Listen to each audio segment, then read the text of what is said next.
I was writing a story about a stone alcove, which is in Victoria Park in the East End of London. And I found out that it was made of Portland stone, and I suddenly thought, I wonder where that actually comes from. I realised that it was an island, and that was really interesting. It just immediately struck me that it was this carved out form shaped by quarrying, and I could see it as a whole sculpted form.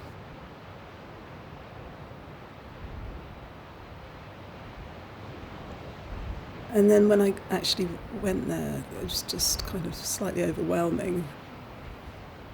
It's like almost like a treasure island or something. Every corner there's some other peculiarity.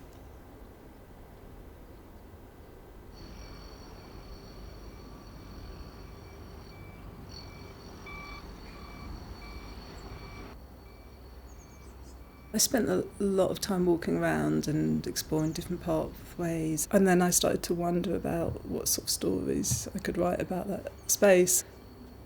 How does it feel to live on a space like that, where the ground's been taken away underneath you? What sort of experiences can be sustained on that sort of landscape?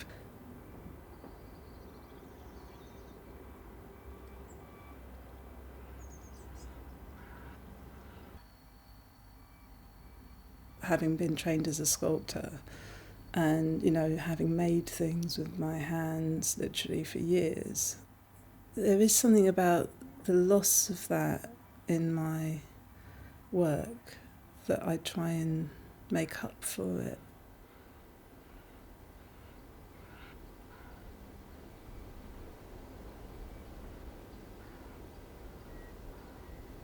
I do think of sculpture as being about the body and memorial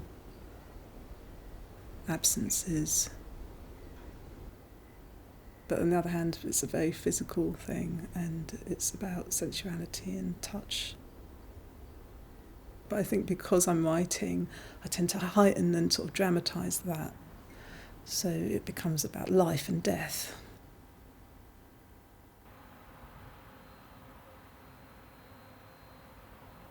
I was looking for somewhere on the island where I could write, and I really didn't know what that would be.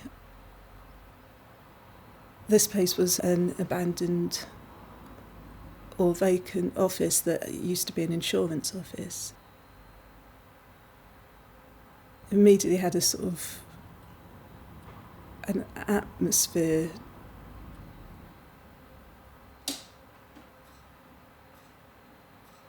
It all feels kind of a bit sick. Feels a bit sick.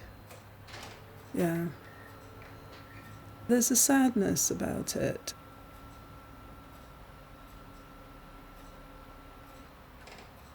That's when I started to think of these characters, the loss adjusters that would work in that office.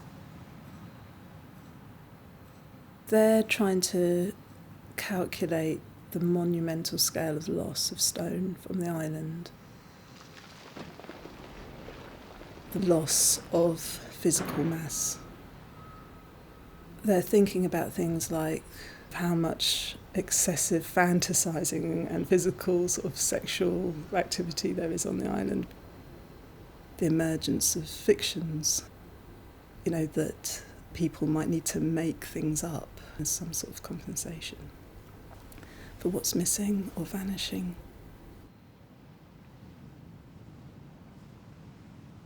Something primal or raw.